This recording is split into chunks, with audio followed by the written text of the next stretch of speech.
Lighthouse, a song by music icon Stevie Nicks and produced by Sheryl Crow. It's a warning to women. Is it a nightmare? Is it a lasting scar? It is unless you save it, and that's that. Unless you stand up and take it back. Take it back. I had my scars. You had yours. Don't let them take your power. Don't leave it alone in the final hours. They'll take your soul, they'll take your power. Unless you stand up and take it back. Try to see the future and get mad. It's slipping through your fingers. You don't have what you had. You don't have much time to get it back. Inspired by the overwhelming response to the reversal of Roe v. Wade, the Lighthouse is a glaring beacon of warning to women across America. Joining me now, two icons, Grammy-winning singers, songwriters, Stevie Nicks and Sheryl Crow. Stevie and Sheryl, welcome to Morning Joe. Thank you for being here. Thank you. Stevie, I'll start with you. Your body of work taps into truths about the human experience: grief, loss, resilience, Edge of 17. Independence and empowerment, Stand Back. Heartbreak, Dreams. Self-preservation, Belladonna. Power, Sisters of the Moon. Unity, The Chain. Strength and vulnerability, Leather and Lace. All human truths, and your writing confronts those truths. Now you have this song of warning, of intense warning, The Lighthouse. And Stevie, the words are not minced in this song. Don't close your eyes and hope for the best. It's slipping through your fingers. You don't have much time to get it back. Don't leave it alone in the final hours. So stark. Why? And what is the warning? Well, it's like, don't look away. I think, my mom and dad talked a lot about World War II to me, and a lot about Germany. And My they parents said, were refugees of that war. And I know that. Yeah. And it's like they would always say, my mom would say, never let this come to our shores. And my dad, and that's in a song I wrote called Show Them the Way. Right. And my dad would say, don't ever forget what your mother and I were fighting for. And basically, it's like, don't close your eyes and look away, because look at how many people closed their eyes and looked away. And when they looked away, so much was done. We went to bed and woke up the next morning, and Roe versus Wade had been dissolved. Unbeknownst to most of us, gone. And for somebody who's 76 and already lived through it, 50 years ago. 50 years ago, right.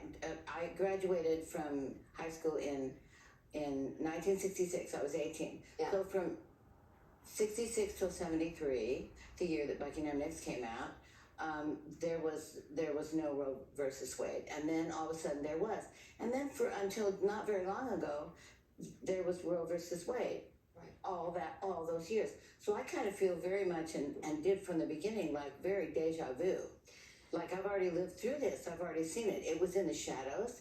It was a very shadowy conversation, and I was really young. It wasn't really affecting me, but I was very aware of what's going on. So I want to ask you about, I can't believe I'm about to say, Stevie Nicks called me at 9 o'clock on a Saturday night, but about what you called me about last Saturday night, about the inspiration for the song. The fall of Roe happened, and you were watching the news, I guess. I was. And tell me about it. Because I've been watching Morning Joe and you, Morning Mika and Morning Joe, since like 2016. So I feel like I know you really, really well. because I've been watching you for so long. So anyway, there was a day I thought you were going to crawl out of the television set. Because women are not going to stand by idly and say, yeah, you can take away our rights. You can take away our personal rights. You can take away our sisters' rights. You can take away our daughters' rights. Forget it. Watch out. If I could have crawled through the television set, You would. I would have. Right. I would have. So from that morning onward, people started saying things like, somebody has to sit besides Mika, somebody has to say something.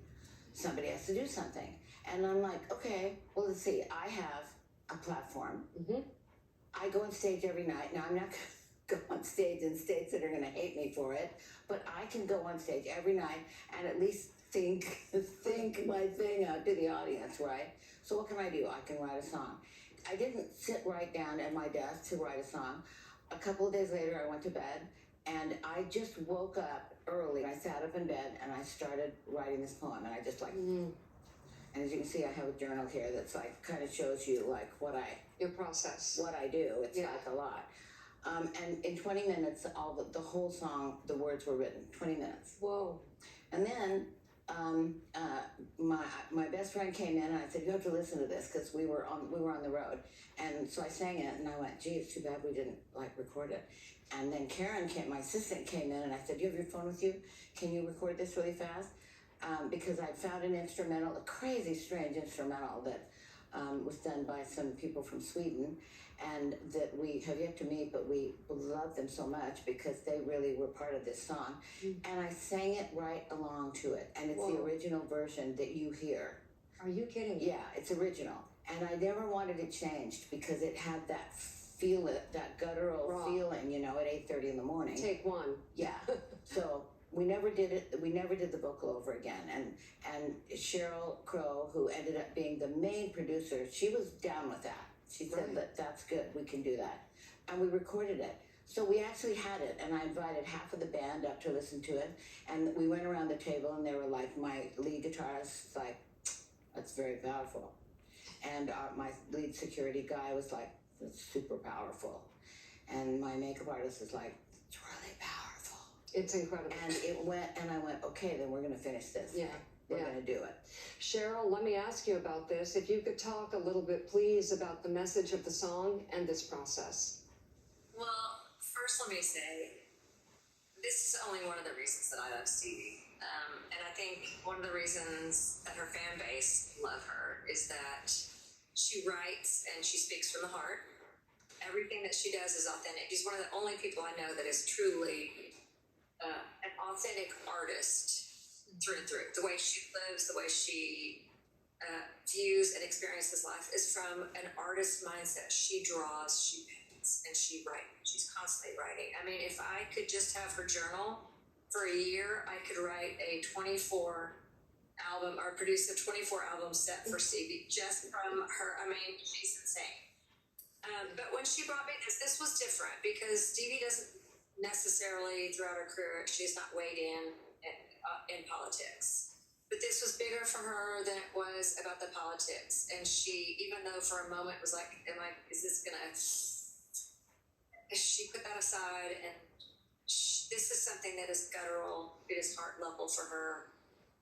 And you see after she did it on Saturday Night Live, how much it resonated with people. We're not used to seeing Stevie stand up there and sing about something that is, it's historical. And it's something that will affect generations to come. Obviously she and I are not necessarily affected deeply by whether we can have an abortion.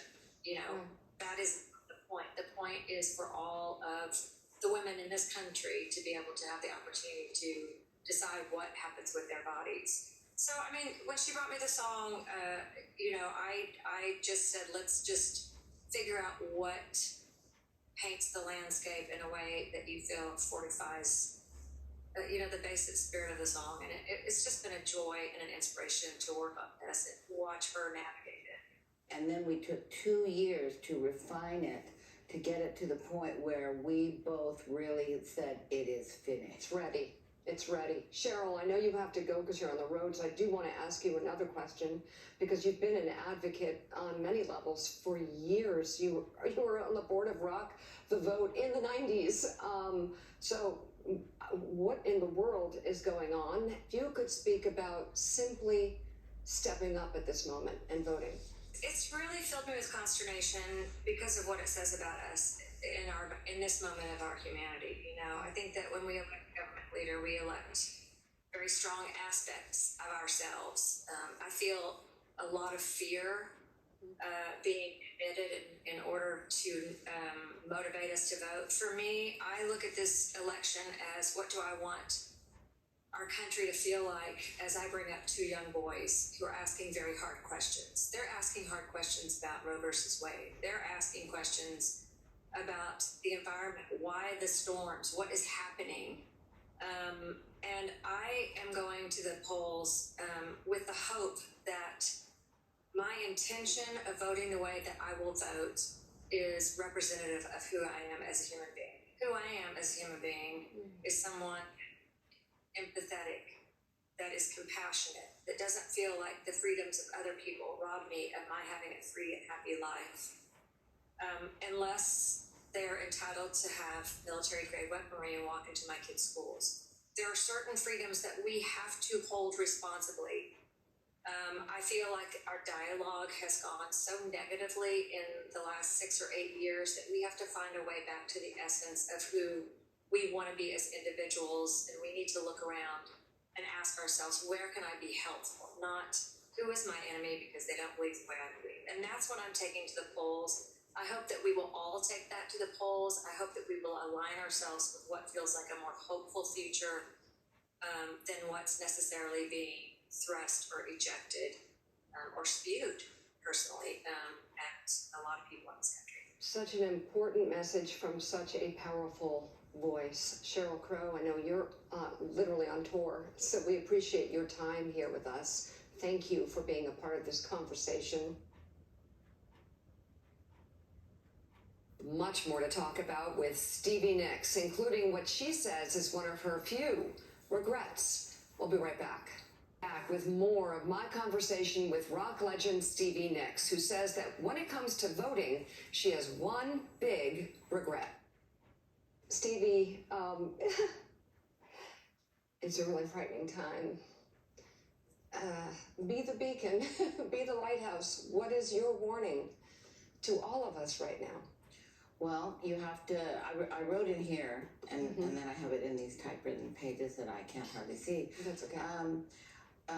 For me, it was like, read the words, listen to the song, and vote. No matter what. And I mean, I suppose you probably know that I never voted till I was 70. But now I regret that. Right. And I've told everybody that on stage for the last 2 years. I regret that, and I don't have very many regrets. Right. You know, there's so many reasons you can say, well, I didn't have time. I was, this and that. And you're like, in the long run, oh yeah, you didn't have an hour. You didn't have an hour of your time that you could have gone and voted. If you're going to vote in an election, let it be this one. Let it be this one. Let it be this one. Yes. Voting is what you can do. And there are some people with a platform like you who can also bring voice to what's at stake here. What can others, female rockers, singers, icons, are there any that you can name who could do more at this moment? Isn't this the moment when we should be leaving it all on the stage? Well, really, if you think about it, no matter who wins, Yeah. God help us, no matter who wins, it's not over, right? I mean, the government, whatever, we have to figure out a way to bring back Roe versus Wade. I mean, we all had to pick causes. This was the cause I chose. So we have to, so you know what? In the 60s and the end of the 50s and the 60s and going into the 70s, everybody was writing protest songs. Bob Dylan, Joan Baez, Joni Mitchell, Stephen Stills. It was like lots and lots and lots. So I would say to all of my musical poets that write songs, so write some songs about what's happening, like I did. I mean, and yes, it's scary. I mean, there was a point where I was going like, I'm pretty terrified to put this song out. And then I thought to myself, you know what, at 76 years old, really? So I'm putting this song out, and I'm loving putting it out because I do think people are listening to it. I want to circle back to the actual music video that you put together, because at the beginning of the music video, the definition of Lighthouse fades onto the screen. A guide, a beacon of safety and hope, a way out of darkness. Is this the final hours as you write? Is it? Or do you think in this election, women will be the beacon? Women will lead the way?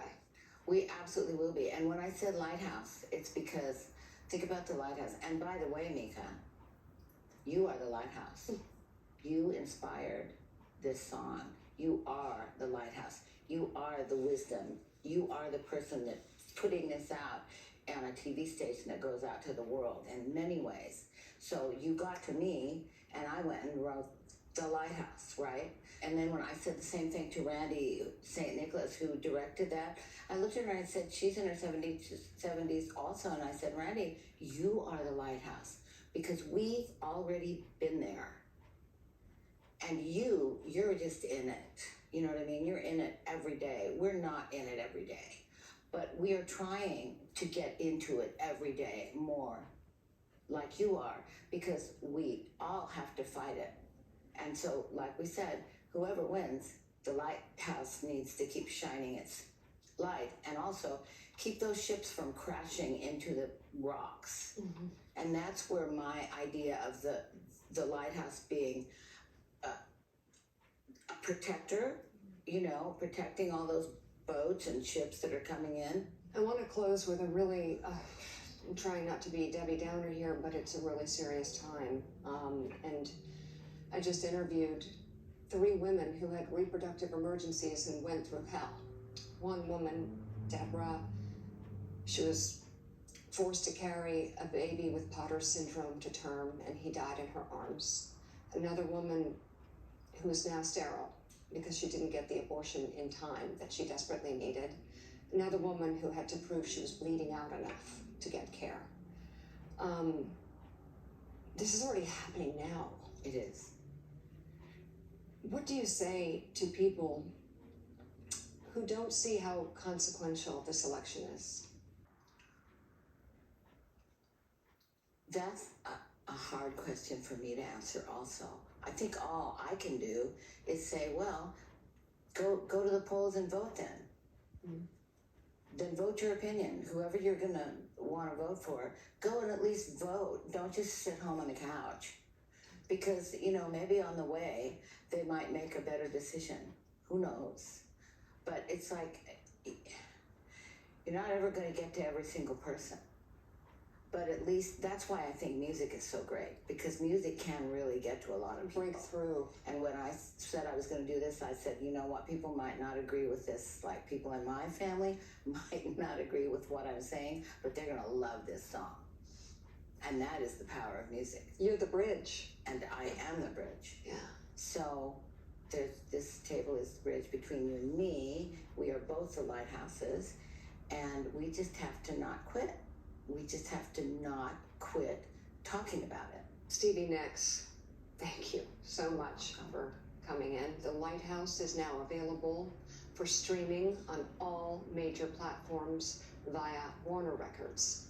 Stevie, thank you so much for this conversation and the crucial message that you are sending to women across America. You're so very welcome, and thank you for just being yourself. Thank you. We'll be right back.